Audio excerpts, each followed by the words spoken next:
Dalam nama Bapa dan Putra dan Roh Kudus, amin.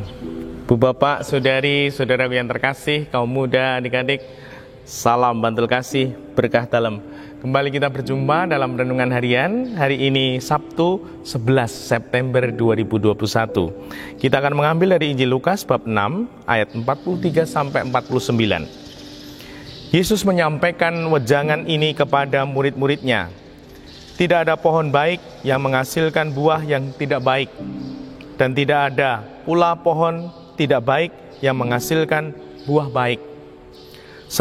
Sebab setiap pohon dikenal dari buahnya. Karena dari semak duri orang tidak memetik buah ara, dan dari duri-duri orang tidak memetik buah anggur. Orang yang baik mengeluarkan barang yang baik dari perbendaharaan hatinya yang baik.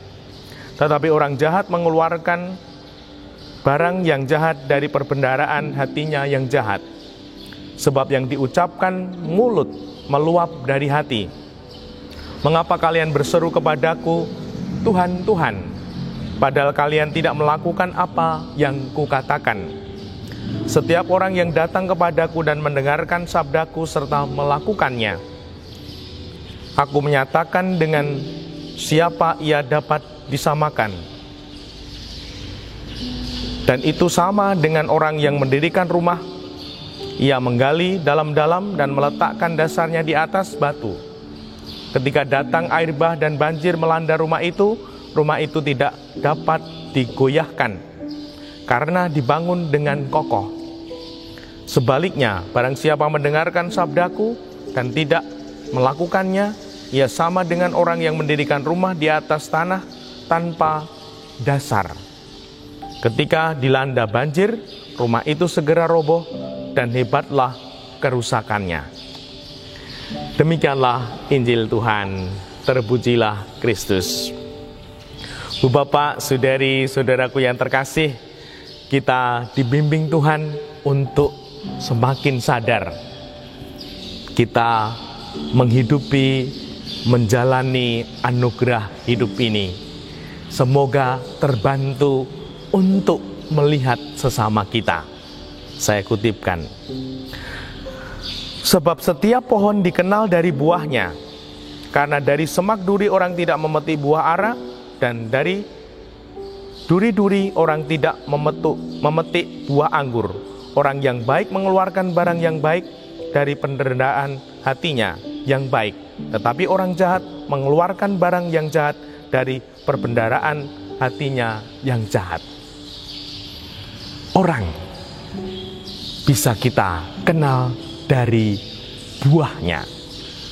Maka dari itu, kita boleh merenungkan kehidupan kita.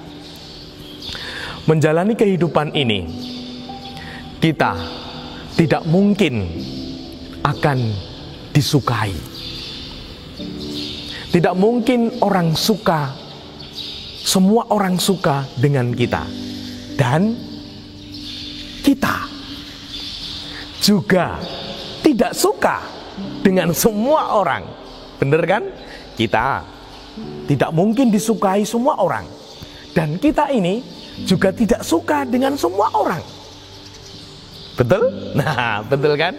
Nah, maka dari itu, sabda Tuhan ini membimbing kita. Lihat buahnya. Ada tidak buahnya? Dalam diriku ini, ada tidak buahnya? Dalam diri orang lain, ada tidak buahnya?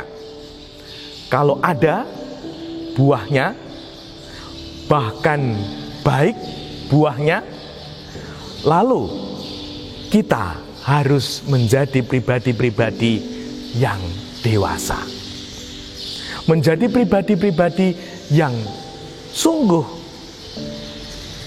objektif, sungguh menjadi pribadi-pribadi yang tidak munafik.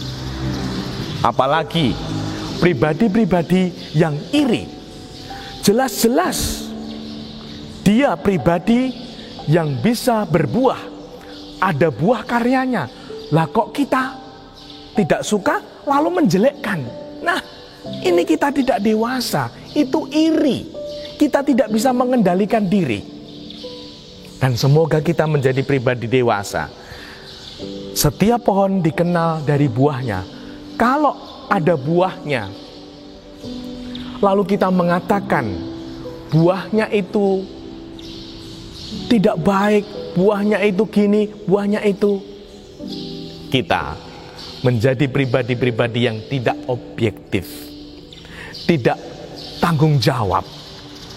Kita tidak bisa mengendalikan diri karena kita iri. Sehingga yang baik lalu dipelintir menjadi tidak baik. Nah, ini berarti kita belum dewasa. Kita masih dikuasai oleh hati yang iri, di mana kita kemudian tidak bisa mengendalikan diri. Dan itu berarti kita tidak mampu atau belum mampu menjalankan sabda ini. Sebab pohon yang baik dikenal dari buah-buahnya. Begitu pula dengan kita.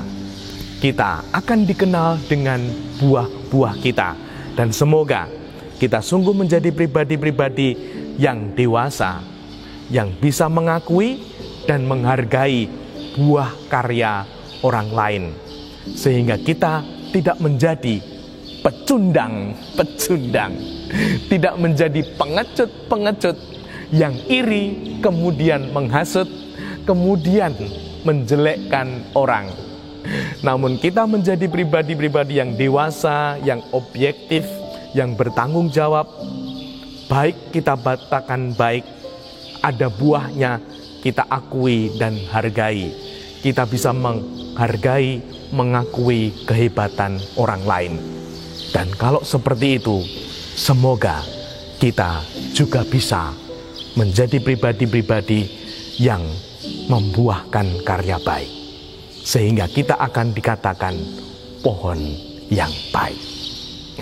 Dimuliakanlah Tuhan, kini dan sepanjang masa. Salam bantu kasih, berkah dalam. Nama Bapa, Putra, dan Roh Kudus. Amin.